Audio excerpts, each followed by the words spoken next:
I still remember the first time I told her how I felt. Her name was Lily, and I had been friends with her for years. Over time, that friendship had grown into something more, something I couldn't ignore any longer. I confessed my feelings on a rainy afternoon, nervously watching her reaction. She smiled politely. "Daniel, I'm flattered really, but I don't feel the same way. I hope this doesn't change our friendship." I nodded, trying to hide my disappointment. That was the beginning of months filled with polite refusals, subtle avoidance, and constant internal struggle. Every time I saw her, I felt my heart tighten. I watched her laugh with other guys, listened as she told me about dates I wasn't invited to, and smiled, pretending it didn't sting. I told myself I could wait, that maybe one day she'd see me differently. Weeks turned into months. I tried everything, small gestures, thoughtful gifts, heartfelt messages, hoping she'd notice my sincerity. But nothing changed. Each rejection chipped away at my confidence, leaving me feeling smaller, almost invisible. One evening, after another polite, "I'm not ready for this" from her, I finally sat alone in my apartment, staring at the ceiling. A thought struck me sharply. Maybe waiting forever isn't love. Maybe love should feel mutual, not like chasing a ghost. That night I made a decision. I stopped calling. I stopped texting. I stopped finding reasons to see her.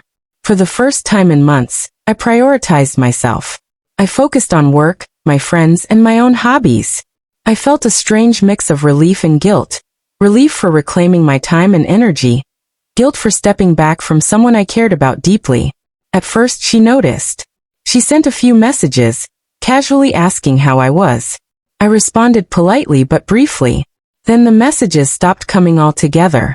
Weeks passed. Life went on. I met new people, pursued interests I had ignored, and slowly, the weight of unrequited love lifted. I began to feel whole again. And then one chilly evening, I ran into her at a bookstore. She looked different, surprised, slightly nervous, and a little unsettled. "Daniel," she said softly. I smiled politely. "Hey Lily, how have you been?"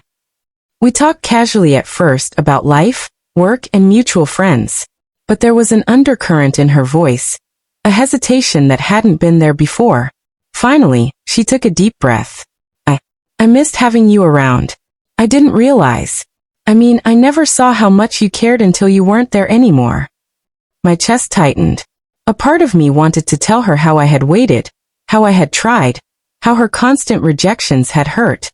But another part, the part that had finally learned self-respect, stayed calm.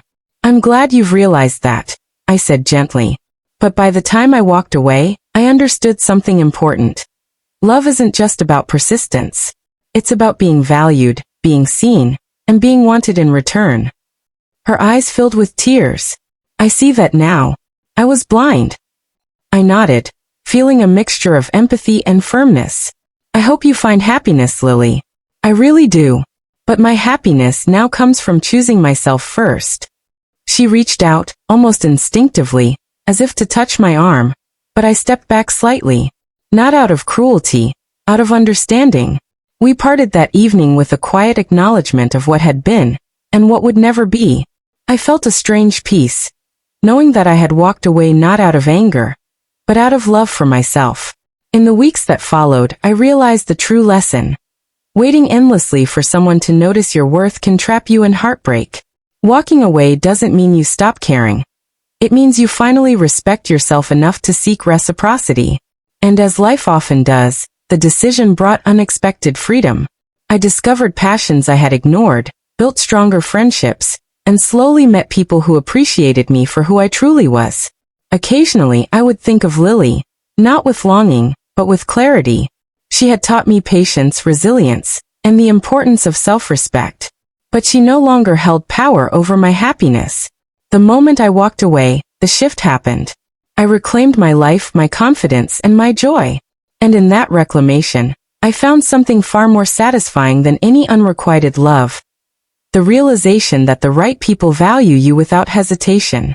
Sometimes, love means stepping back, letting go, and trusting that life will bring what truly belongs to you. And when you do, you discover that walking away isn't the end. It's the beginning of something far more meaningful.